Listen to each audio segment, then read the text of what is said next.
Aujourd'hui, avoir un compte à rebours sur son stream est primordial. C'est pour ça que je vais vous expliquer comment le mettre en place très facilement. Yo les geeks, j'espère que vous allez bien. Ici tu trouveras des tutos pour aider au maximum les créateurs de contenu, donc si t'en fais partie, n'hésite pas à liker, à t'abonner et activer la cloche, ça me fera extrêmement plaisir. Aujourd'hui, comme vous avez pu le voir en intro, je vais vous expliquer comment mettre un compte à rebours, un timer, comme vous voulez, dans votre stream. Aujourd'hui, dans le monde du stream, c'est très important d'avoir un compte à rebours. Moi, je l'utilise de diverses façons pour lancer le stream et parfois pour quelques jeux, je trouve ça vraiment sympathique. Pour moi, c'est primordial. C'est primordial parce que il faut se mettre à la place d'un viewer qui débarque sur votre stream, il voit l'écran de start, mais au bout de 2 minutes, elle se lance pas, il part, il reviendra pas. Si vous mettez un timer, il risque peut-être d'attendre ou voire peut-être de revenir par la suite. Donc c'est pour ça c'est très important d'avoir un timer pour pas faire attendre vos viewers pour rien.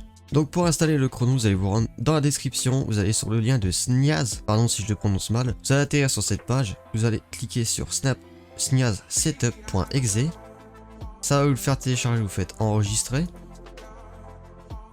vous le lancez, faites français, ok, faites suivant, créer une icône, je vous le conseille très fortement, faites suivant, et vous l'installez. Moi elle est déjà installée donc on va se rendre directement dessus. Donc voilà, vous arrivez sur ceci. Nous on va s'intéresser sur chrono. Le reste, ça sera sûrement pour des prochains tutos. Ici, vous allez mettre le down from, donc c'est-à-dire la minute que vous voulez que ça commence pour terminer à 0. Voilà, ça va aller de 8 minutes jusqu'à 0. Je pense qu'on se comprend, ça descend. Voilà. Donc ici, ça va de 8. Après, à vous de changer, hein, c'est comme vous voulez. Donc ici, vous avez les heures, les minutes et là, les secondes. Une fois que vous avez fait ça, vous allez faire start pour que ici, ça s'affiche.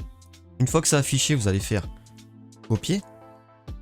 Maintenant, on va se rendre sur OBS Studio ou Streamlabs, ça marche pour les deux logiciels. Vous faites plus, vous faites texte, vous rajoutez un nom, admettons, on va mettre chrono, mettre, c'est pareil.